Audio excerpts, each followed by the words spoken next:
New with Fallout 4 Creations, Become a Bounty Hunter.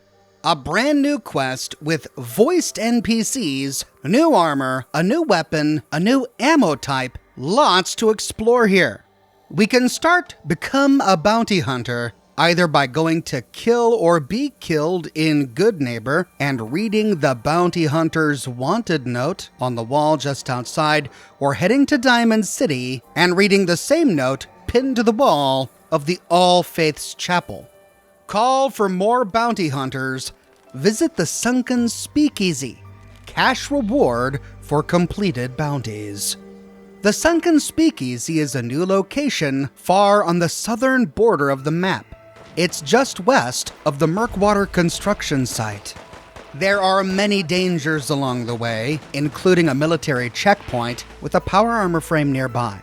There's a random encounter hotspot nearby, just a lot going on here, but with this creation installed, we find a new, half-sunken structure.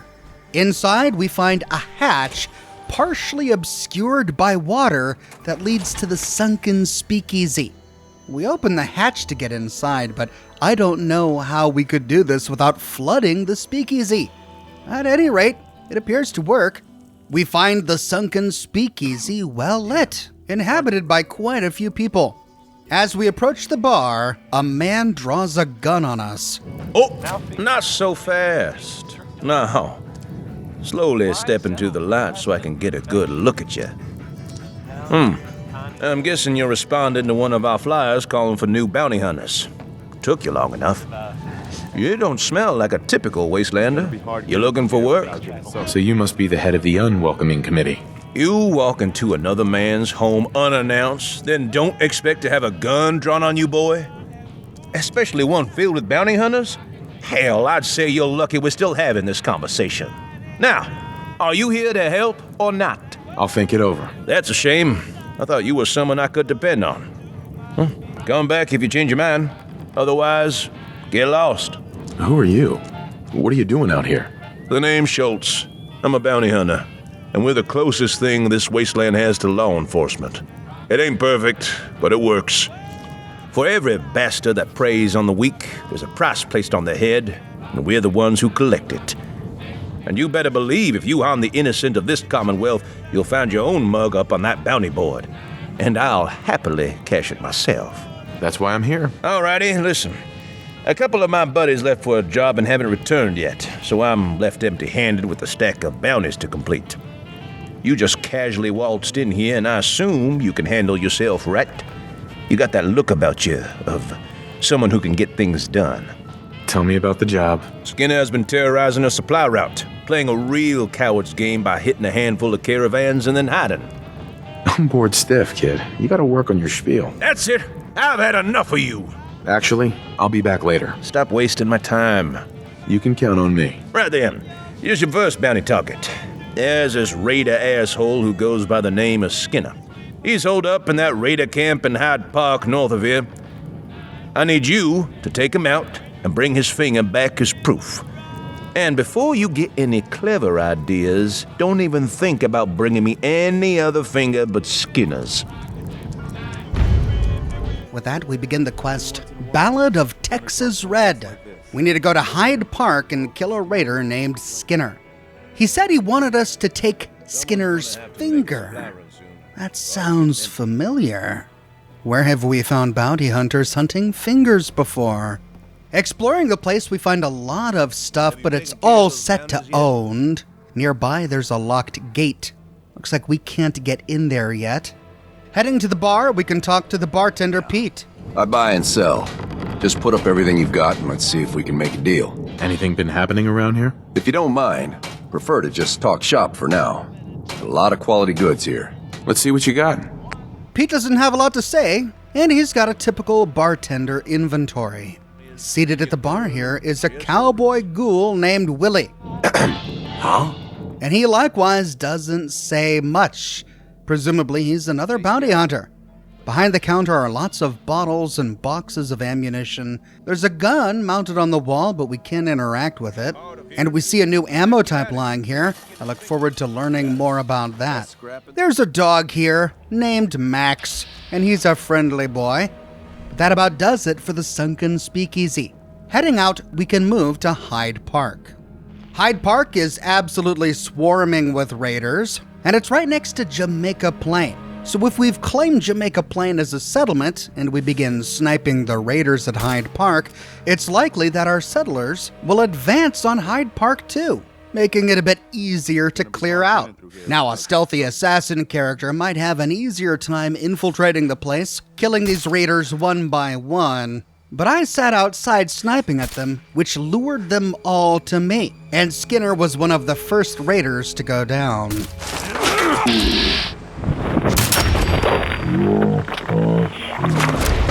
So that's it, huh?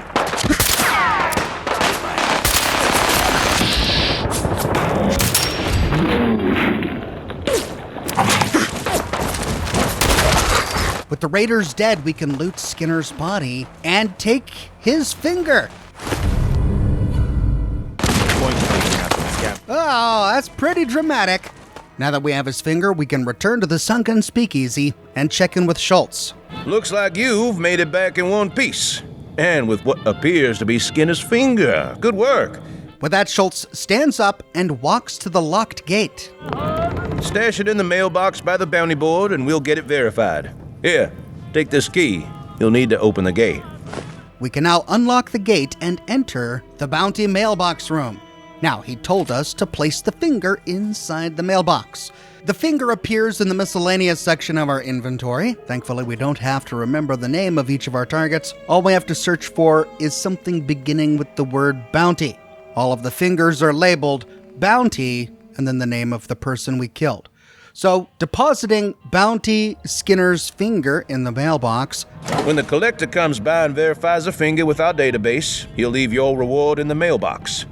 Verification takes hours, so you're welcome to wait here or come back another time and I'll have more jobs for you. Before you head out, make sure you grab your new weapon and gear. Anything that gives you an edge during a bounty mission, you should take it. We now have to wait a few days for these guys to verify that the finger really did belong to Skinner. I guess they're taking a look at fingerprints. Hanging on the wall is a new set of gear, the Bounty Hunter getup. It comes with a bounty hunter's hat, which grants 1 perception and has no armor, and an armored bounty hunter duster, which grants 45 ballistic and 45 energy resistance, as well as a perception of 2. This is a legendary item, which restores a small portion of action points with each headshot while using the Gyrojet revolver, and it gives us improved AP regeneration while using pistols. The weapon in question is the Gyrojet revolver lying on a barrel nearby. In this state, it does a base damage of 94 and uses that brand new ammo type we saw lying around the speakeasy, the 45.5 APHE. We'll take a closer look at all of these items in just a bit.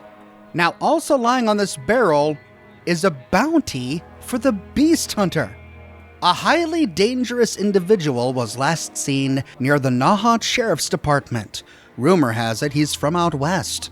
He supposedly worked for some government entity over there. While he hasn't caused much trouble for the locals, his pet has. And now someone wants both of them gone.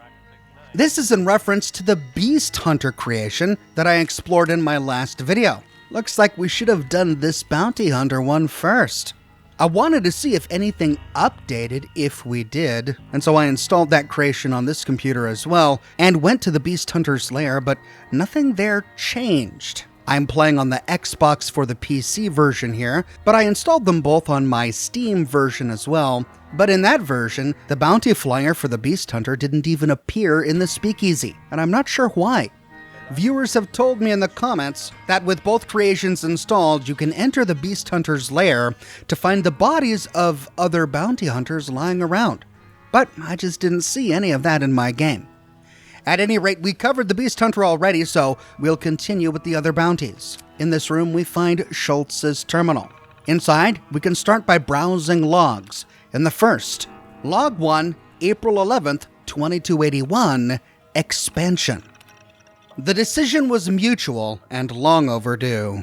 The capital wasteland is too large to police from a single location, and with the Brotherhood driving most of the raider gangs from the immediate area, the problem has simply migrated. Reports from scavvers and caravans have been consistent. The lawlessness we fight here is now festering unchecked further north. We can't let that stand. I'll establish a northern office, creating a second front for us. We'll trade intel, share bounties, and squeeze the scum from both sides. It'll stretch us thin for a while, but it's the right move. And that's where we've seen the whole finger thing before. These guys came from the capital wasteland, which means these bounty hunters are actually the regulators. I explored their story in a dedicated video, but in brief, during the events of Fallout 3, if the Lone Wanderer has the Lawbringer perk, he can be recruited by a group of bounty hunters called the Regulators, operating out of the Regulator headquarters, led by Sonora Cruz. As we kill people throughout the capital wasteland, if they're evil, they drop fingers that we can collect and turn in at the Regulator HQ for caps. Even back then, during the events of Fallout 3, the Regulators wore long duster trench coats and big bucket cowboy hats. But with the Brotherhood's victory after the events of Fallout 3, looks like most of the Raiders moved north towards the Commonwealth, and so the Regulators had to move north too. We find them here, in the Sunken Speakeasy, now led by Schultz. In the next one, August 12th, 2282, Dusters. Another bust. The bounty was long gone, probably picked clean by the roaches. We were about to pack it in when Willie found some pre-war shop, a Halloween store. Never seen one that wasn't a pile of rubble or already picked clean. It was mostly full of flimsy costumes and cheap masks, all useless rubber and plastic junk. But then we hit the jackpot. Tucked away in the back, a whole section of Old West get-ups. Decent quality, too. Leather's a bit stiff, but the hats have held their shape. We're talking dusters, spurs, the whole 9 yards. Enough to outfit the whole crew, and then some. Funniest thing, though, hanging on the wall was this old movie poster, The Man from Dead Horse. Pre-war, obviously. Had some guy I've never heard of on it, smiling like he owned the world. Thing is, the outfit he's wearing in the poster, it's the spitting image of the costumes we found. Same cut, same everything. This, of course, refers to the Fallout TV show. Cooper Howard is the actor that Schultz couldn't identify, for he is the one who starred in The Man from Dead Horse. Indeed, the bounty hunter outfit we get looks a lot like the same outfit Cooper Howard wore during that film, though the duster itself has been worn and tattered by time. In the next one, November 21st, 2283, Sniffer Dog Training. Started training dogs to run with us on bounties. The pups can track a scent through the dust and ruin like nothing I've ever seen. Might even keep one for myself. Funny, in a world full of thieves and backstabbers, the only thing you can still trust is a dog. They're loyal to the bone, and their growl makes people think twice. Guess the gun on your belt just isn't persuasive enough anymore. In the next, May 8th, 2286, Gyrojet Revolvers. The boys found an old stockpile of Gyrojet revolvers in an abandoned police station. From what we can tell, they were quite rare, even before the war. We tested one out and it shot straight through the breastplate of a T-60 power armor. These hand cannons pack a serious punch, and I'm glad we're the ones who found them, not some gang of raiders high on Psychojet. I believe this entry is meant to explain why Cooper Howard, now the Ghoul, was able to shoot right through the breastplate of a T-60 piece of power armor with one shot.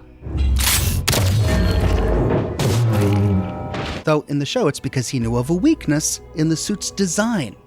Maybe Schultz accidentally hit that weakness too. In the next, September 16th, 2286, Texas Red. A new guy came in a couple of months ago looking for work. He's the silent type, real mysterious, won't even tell us his real name. He came from out west and is the quickest draw in the speakeasy. He handles his iron like a third arm. Besides that, he doesn't like to tell us much about himself. He just takes bounties, rolls around for his reward, and leaves again. I've got a hunch he's one to keep an eye on.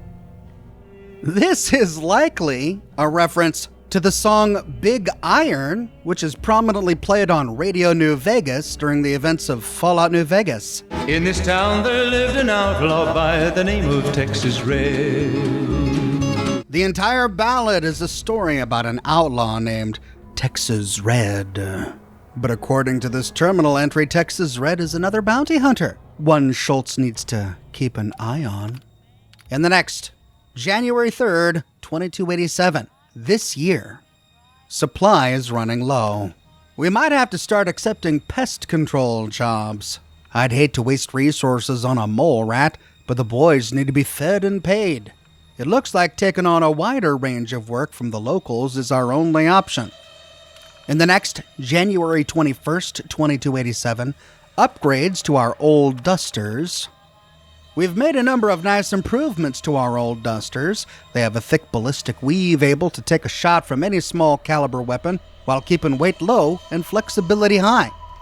And it's true, the dusters do accept ballistic weave. However, the bounty hunter hats do not. And in the last one, February 18th, 2287, remote detonating rounds. The boys have been tinkering with the gyrojet revolver. Now they won't pop on their own no more. Instead, they'll punch straight through armor and hold on tight, just like a tick on a hound dog. When you reckon the time is right, just reload your iron. The moment you snap that cylinder open, it sends a signal that'll detonate every last gyrojet you've fired. A real nasty surprise for a fella who thinks you're empty. Ooh, now that sounds like a fun modification. Looking forward to tinkering with that. In the next, bounty target list. In the first, Arthur. This one's highly dangerous. Rumors suggest his source of mutation might be different from that of the average super mutant in the Commonwealth. He's retained some of his faculties, or at least enough to remember his own name, which is already a cut above the rest. He runs a pack of mutants at Fallon's department store. In the next, Knight Saladin. Knight Saladin, formerly a knight of the venerable Brotherhood of Steel, is now an outcast. Why he was cast out is none of our business. Our business is dealing with scum, and this one has been robbing locals of whatever they've got. He was last seen in the glowing sea, held up in some old Red Rocket ruins. In the next, Lieutenant Mayers. Lieutenant Mayers is a nasty piece of work, brutal and efficient. She leads a company of gunners at the Mass Pike Interchange.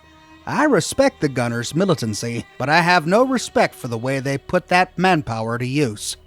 Wasted potential. And in the last, Ned and Kelly. The twins, Ned and Kelly, are cruel bastards who are just in it for the killing. I've seen too many reports of them relentlessly murdering anyone they find. Most of the time, they don't even bother with loot. They just want the thrill of the kill. It'll be a good day when that pair is put down for good. Ha! I wonder if the twins have Australian accents. Next, if we select no active bounties, we see that we have no active bounties, of course, because we haven't accepted any yet. But we can't accept the bounties from this terminal. Backing out, we can explore bounties claimed, and we see a list of many of the other regulator bounty hunters and their exploits. Since we just joined, we're at 0, but Harrison has claimed 7 bounties, Schultz 76, Willie, that ghoul at the bar 34, Ray's 1, Chen 1, Barrett 14, Colt 1, Pete 1, and Sullivan 1. Huh, a lot of guys rolling in to claim 1 bounty and then move on, looks like. Well, now that we're a member of this outfit, we can loot everything in this place without it counting as theft. And there's a whole lot to loot here, so we should make good use of that. Tons of ammo lying all over the place. We can walk away with nearly 200 rounds of the new gyrojet ammo. by looting this place, but Schultz told us that our reward for putting the bounty finger in the box wouldn't arrive until they could verify the finger. So we need to wait a little bit. Waiting 24 hours, we see the quest update, and heading to the mailbox, we can loot a big stack of caps, a ton of ammunition, and a brand new receiver mod for our gyrojet, the Snake Shot Receiver. With that, we can talk again with Schultz. And now, we can ask him about some of the other open bounties that are available. We can start by asking about Lieutenant Mayers. Can you tell me about them? These gunner types are a bunch of trigger-happy assholes, if you ask me, and they only care about themselves. This Lieutenant Mayers is no different. Reports suggest she leads a company that shakes down any traveler for guns and ammo and sends them packing. Locals have had enough and want them removed. Permanently. You can find her at Mass Pike Interchange. My suggestion, use the elevator to reach a hideout. Then we can ask about Knight Saladin. Any more info on the target? Some former knight from the Brotherhood of Steel, and now he's an outcast. The bounty notice that was sent to us wasn't written on some parchment paper like all the rest, but on an encrypted holotape. We can only guess that this bounty comes straight from the Brotherhood themselves. I don't care what this Knight Saladin did or knows, but if they want him gone, it's not for us to ask questions. You can find him in a busted-down Red Rocket station west of here. Then Ned and Kelly. Who are these guys? Raiders? Sure are, and a ruthless couple, too. The woman that came by and posted the bounty earlier had tears in her eyes, saying they killed their eldest son just for fun. Didn't loot him or nothing. They're a sick duo that needs to be taken out. You can find both of them at Leighton Towers. Oh, and be careful. I hear Kelly wields a Fat Man launcher and isn't afraid to use it indoors. And finally, Arthur. A super mutant? This must be a trick. It's no trick. That big green bastard has been a problem for some time now. We've even had reports that suggest he's no ordinary freak. He's smarter, able to lead, able to say his own name even. Which is a feat by mutant standards. What makes him a true threat, however, is that he has amassed a loyal pack of super mutants that will do whatever he says. You can find him at Fallon's department store. That's all he has to say, but to actually accept the bounties, we need to go to the bounty board. Here we find their wanted posters, and we can accept each of the 4 new bounties by looting their wanted posters from the bulletin board. So, looks like we just need to pick one. Get to it then. But first, we can upgrade our gear. Heading to a weapons workbench, we can take a look at the gyrojet. It comes with the standard receiver, and we find that the new Snake Shot receiver that we just looted is at the very end of the list. But it doesn't really look that good. It does inferior damage, increases critical hit damage, but changes the ammo type to shotgun shells. I suppose that's useful if we're running out of gyrojet ammo, but I really wanted to see what this gyrojet ammo could do. We do see the remote detonation receiver here that we read about on the terminal, and I wanted to try that out. The terminal said that they detonate once we reload the gun. I chose to give it a snub-nose marksman barrel, which improved hipfire accuracy, a rifle stock. I didn't have the perks necessary to give it a speed loader.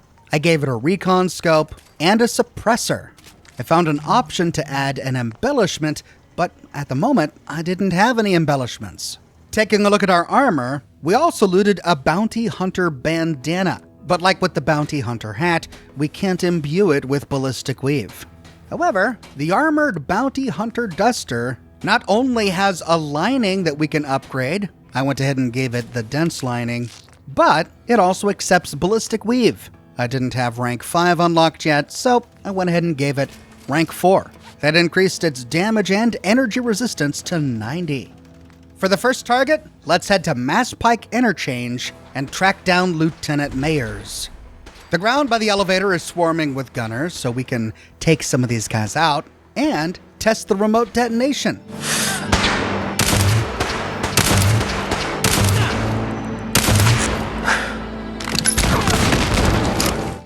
Nice, I love it. With the ground clear, we can take the elevator up to the freeway overpass. And here, we have quite a fight on our hands.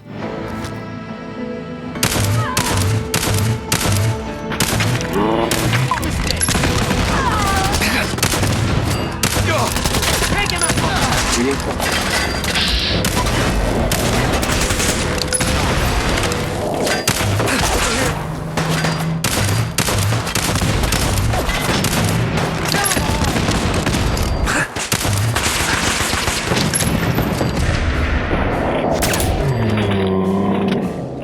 the gunners dead, we can loot Lieutenant Mayor's body and collect her finger.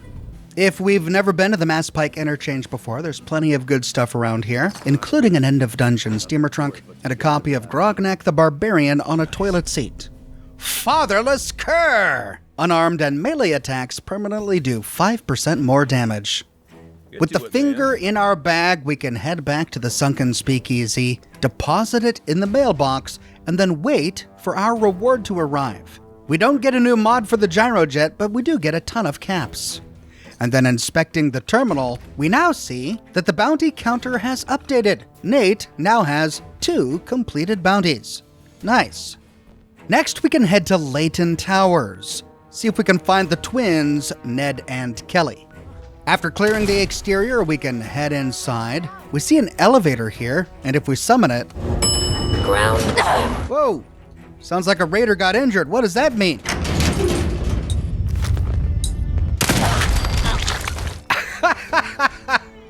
How on earth did that happen? Well, we could take this up, but I wanted to clear the place floor by floor. That.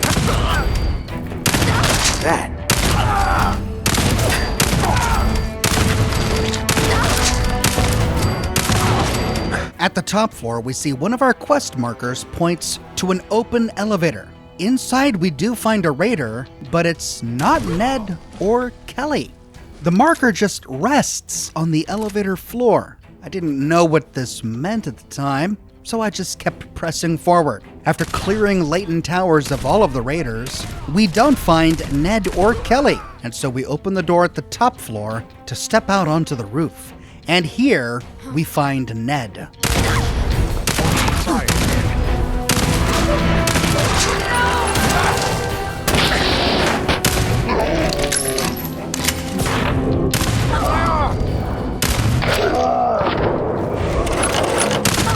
For the Minutemen. Well, that's Ned dead, and we can loot his finger. But where's Kelly? I went all over this roof looking for Kelly, but there was no Kelly, and the quest marker was pointing me back inside. Heading back in, we go to where the quest marker is, and we find ourselves back in that elevator. It was here I realized that something was wrong. Kelly didn't spawn. Since the quest marker was hovering on the elevator floor, I thought maybe Kelly got lodged in the elevator shaft somehow. I toggled clipping to look, but no, she wasn't under there. I tried loading a previous save, but that didn't help either. This is a big problem because you can't actually complete the quest without killing both Ned and Kelly and retrieving their fingers. So this is a pretty awful bug. I wanted to see if the bug was on the Steam version as well. So I worked my way to this point in the quest again on my other computer, but in this version of the game, Kelly did spawn.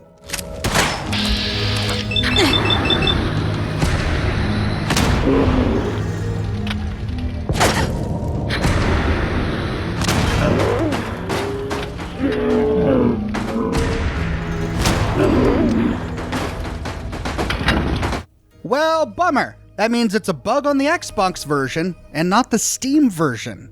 I did some Googling after this to make sure that it wasn't just me.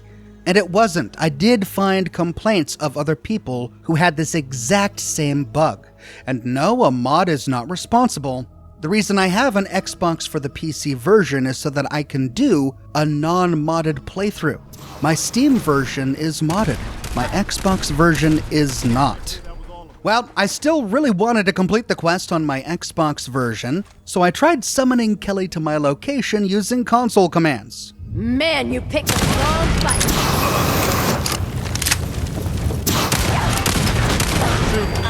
And it worked. I was able to get her here, but she didn't drop the finger, and killing her didn't advance the quest.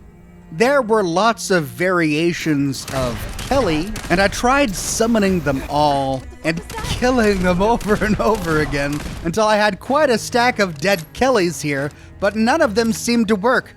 I even tried one that I knew didn't come with the creation, just to see what it was.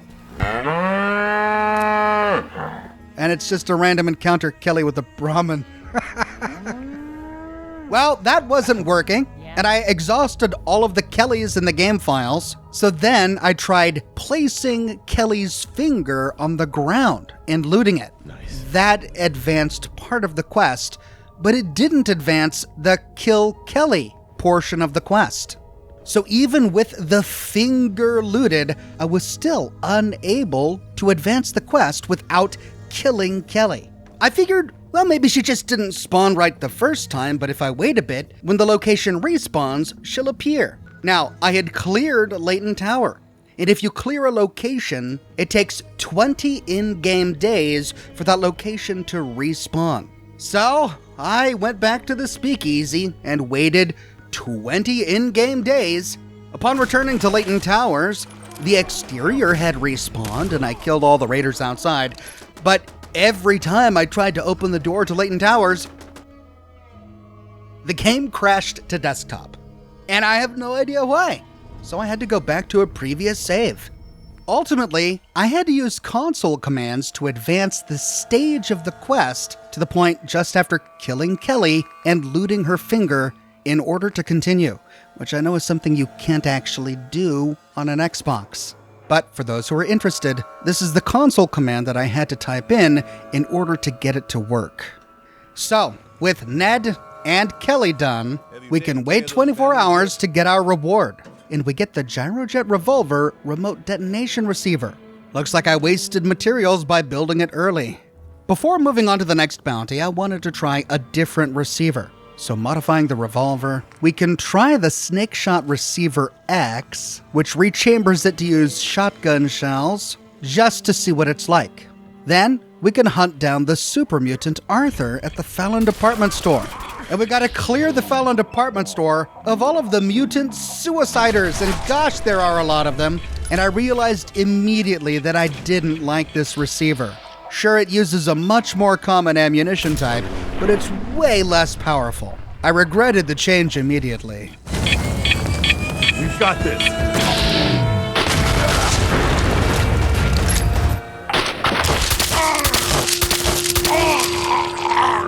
Heading inside, we can hunt for Arthur, and we find him by taking the escalator to the top floor.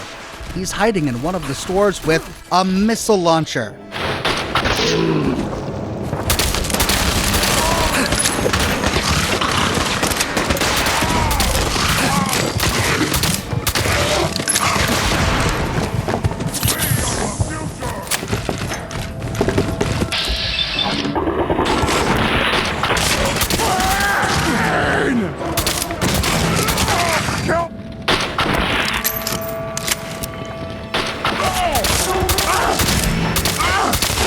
Got this one.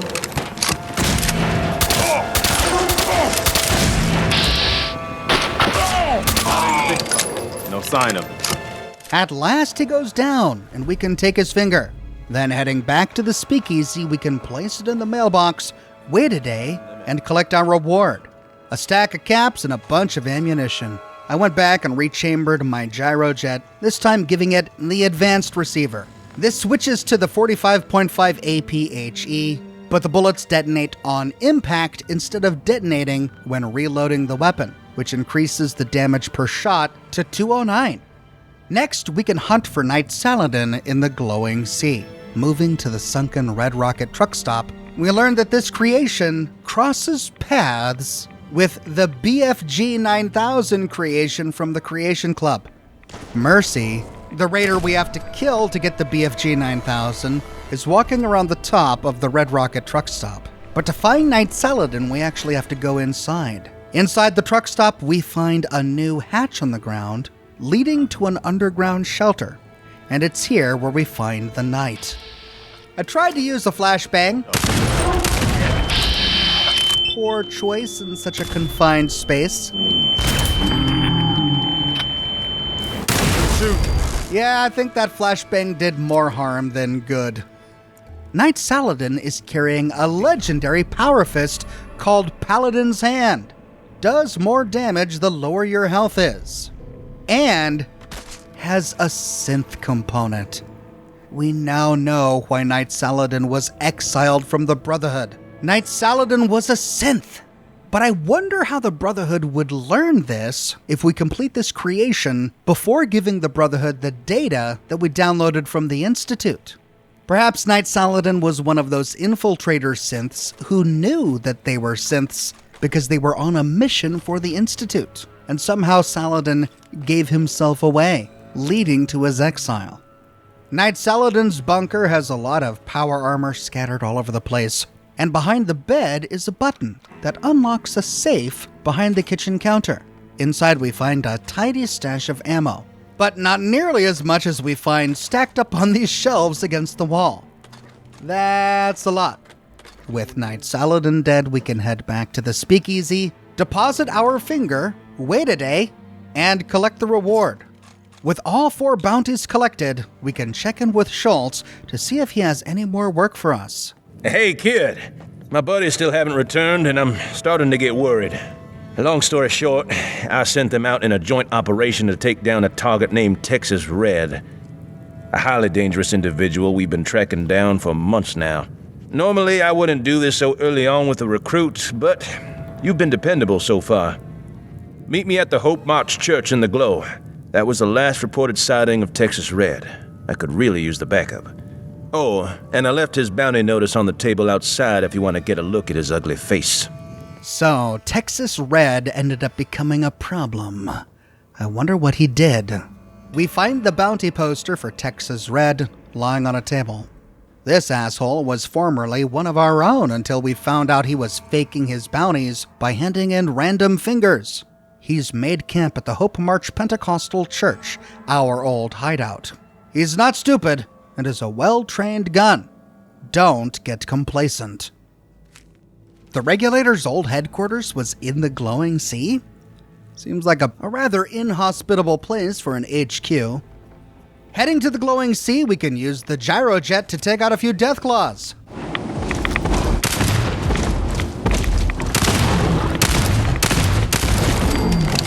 Arriving at the church, we can clear it of its ghouls.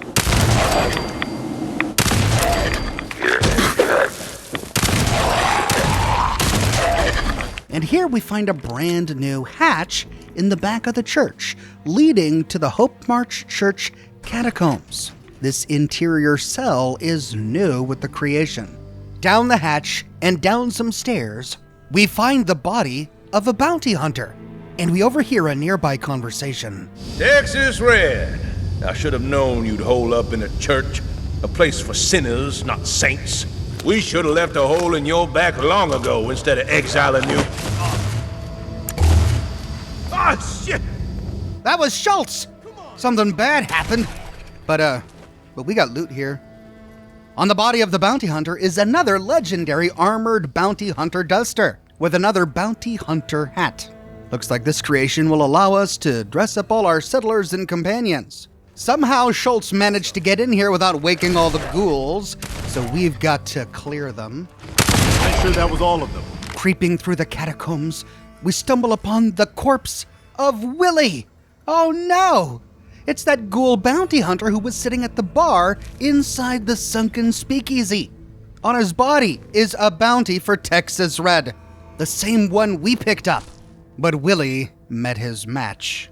We can walk away with his duster and hat, and then move forward. At the end of the passageway is a novice-locked gate. I guess Schultz locked it behind him. And moving forward, we find Schultz. There you are, kid. That damn Texas Red got the jump on me. He winged me pretty good, but I managed to get away. Say, I'm in a lot of pain here. You wouldn't happen to have a stim pack on you, would you? Down here. We can lie and say that we don't have one. No, I don't have one. Oh, guess that's not much of an ending for old Schultz the gunslinger, eh? The man who didn't bring a spare stim pack. Think it'll make for a good song? Oh, well, guess I'll never live to hear it. And he dies! On Schultz's inventory is Jury. We got Judge from the Beast Hunter creation. I wonder where we'll find Executioner. This legendary gyrojet stacks up to 5 headshots for escalating damage. The last bullet cashes in headshots for a significant damage bonus. And slows time. Reloading resets the bonus. 75% faster movement while aiming. So that's a pretty significant motivation to let him die. We also loot Schultz's unique Bounty Hunter Duster. It has better stats than the one that we've got, even when both are fully upgraded with Ballistic Weave, and it grants +2 to Perception. It has the same legendary effect as the one we have, but it has an additional legendary effect that temporarily slows time during combat when we're at 20% or less health. And allowing Schultz to die is the only way to get this duster. Or we can give him the impression that we've got a Stimpak, we just don't want to share. Well, don't just stand there, come on. I can feel my legs growing colder by the second here. Please, can I have a Stimpak? And if I don't? You bastard. I welcomed you into my home. Welcomed you into my family. Can't trust nobody in this godforsaken wasteland. I'll be waiting for you in hell. In which case he dies. Or we can, oddly enough, say that we don't have any, but not lie, even if we do have some. Wish I could help, but I don't have any. Well, even if you did, don't think it would do much good anyway. Avenge my brothers, would you? Do us proud and send that rat bastard to hell for us. Unlike with the other option, this leaves Schultz alive, which gives us a brief moment to explore the surroundings to see if we can find a Stimpak. Sure enough, lying on a shelf in the adjacent room is a Stimpak. No matter how we got a Stimpak, if we give him one... Quick, take this Stimpak. Oh, yeah, that did the trick. Thanks again, kid. I'll catch up later. I saw Texas Red run further into the hideout. Be on the lookout. He's craftier than a damn snake, and twice as deadly. He takes and uses the Stimpak. He survives, but he's still in no shape to help us out. We've got to take on Texas Red ourselves. Exploring this room, we find another body of a bounty hunter. But to continue, we follow the red light and disarm the traps in the next room to find Texas Red. I couldn't see him, but my caution meter turned on. So I walked into the corner of this room and waited for him to show himself. And there he is, Texas Red. Let's see what a sneak critical with a gyrojet looks like.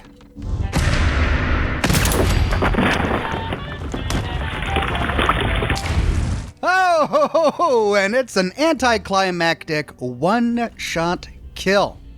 On the body of Texas Red is Mortician, not Executioner. We've got Judge, Jury, but no Executioner. Okay.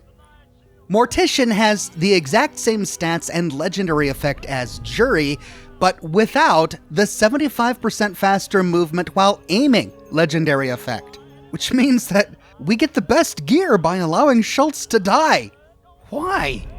He also drops the armored Texas Red's Duster, with similar stats and legendary effect to our Duster, but without the 20% movement speed that we find on Schultz's. Though his special stats are different, +1 to Charisma, +1 to Luck, and +2 to Perception.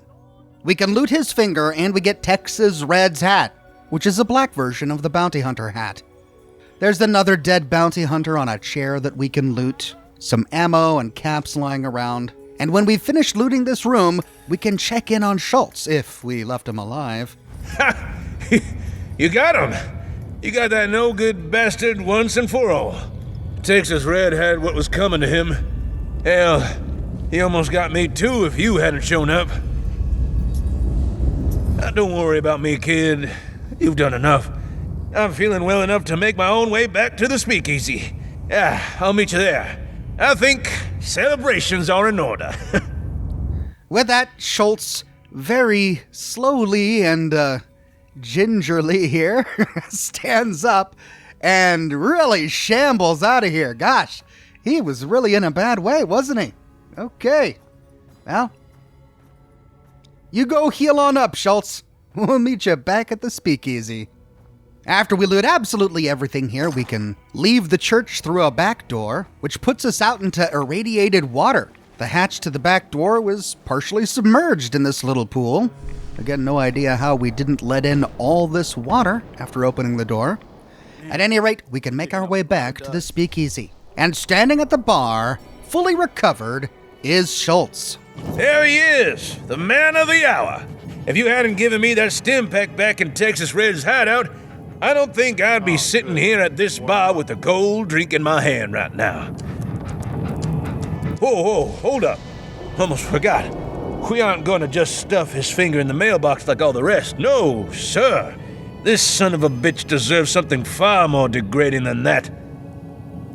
What do you say as a final insult to old Red? You stick his finger in that there Brahmin nose. Something the boys can look up and smile at when the days get tough. Oh, okay, a little added bit of humiliation here. Love it. We can place Texas Red's finger in this Brahmin nose. Brilliant. Texas Red and not clear leather for a bullet fairly ripped. The ranger's aim was deadly with the big iron on his hip. Come back another time and I'll have more jobs for you. And that's all Schultz has for us. This part plays differently, however, if we allowed Schultz to die. Since Schultz is no longer alive to confirm that we really did kill Texas Red, we have to send off the finger to be examined like all the others.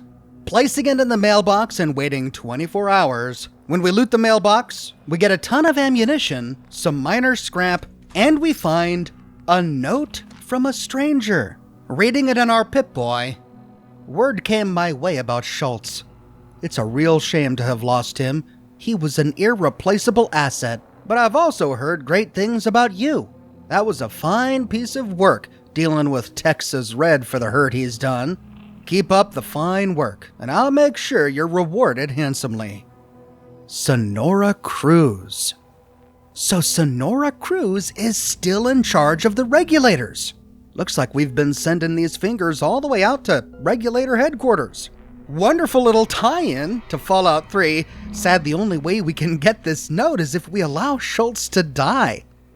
Heading into the mailroom, we find a new outfit hanging on a peg.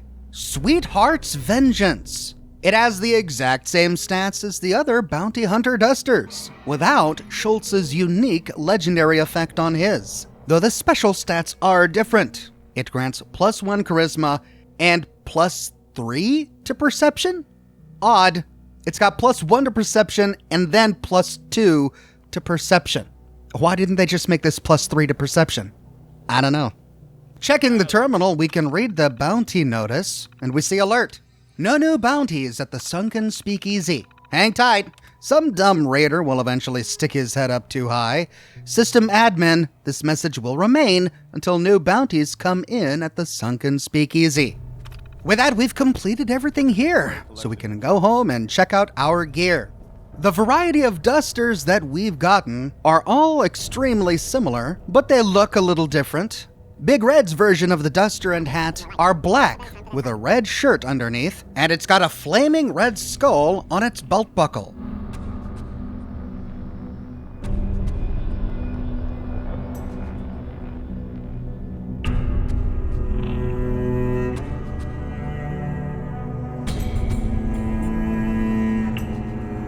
The Sweetheart Vengeance version is a faded black color with a purple shirt underneath. It's got a purple flower on the belt buckle, and the black hat of the Sweetheart Vengeance has silver embroidery on top.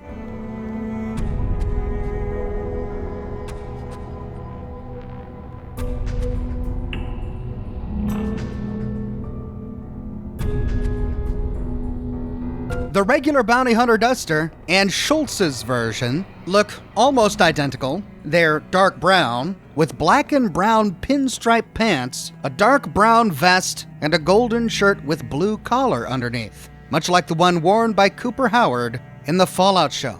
And both have an amber scorpion on the belt buckle.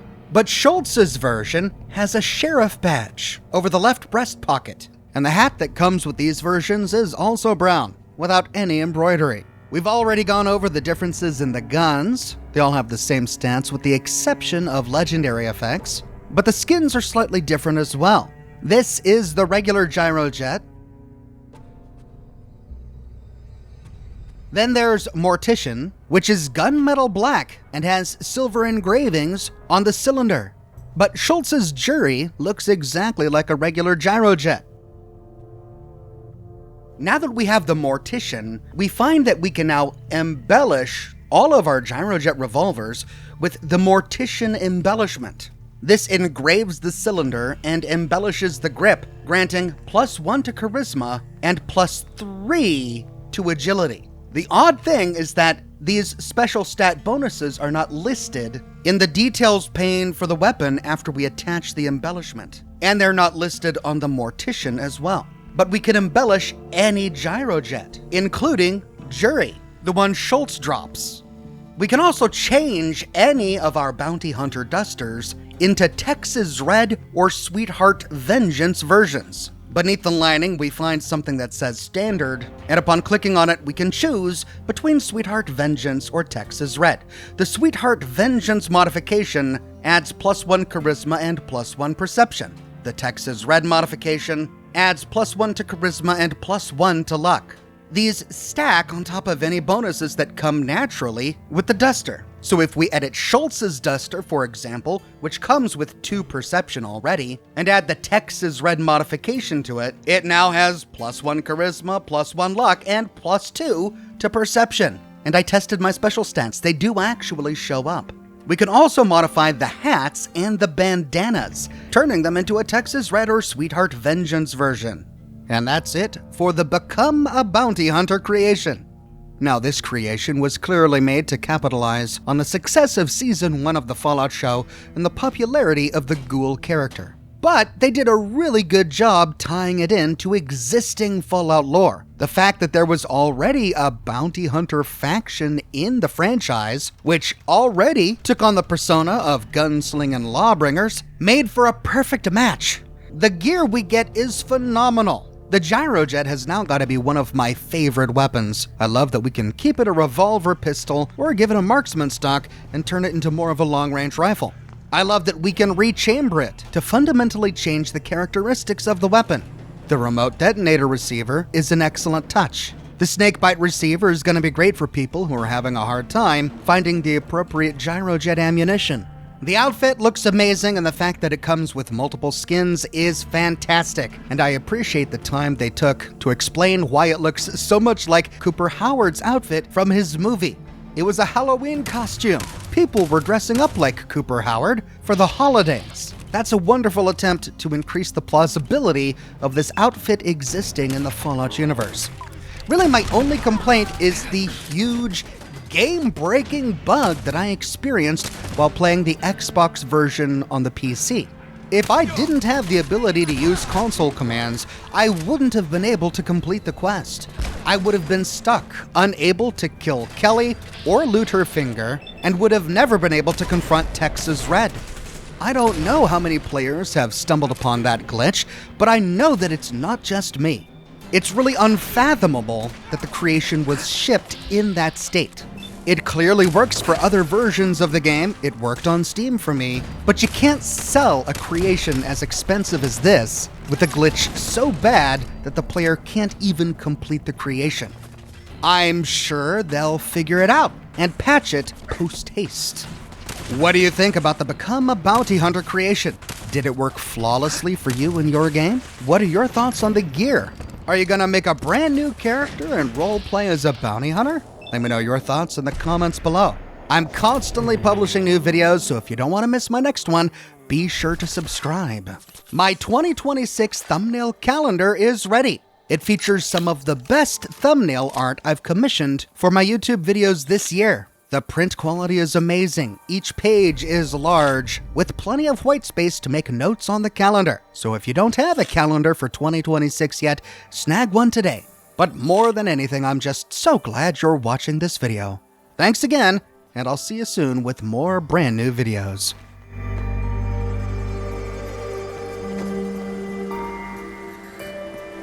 Look sharp.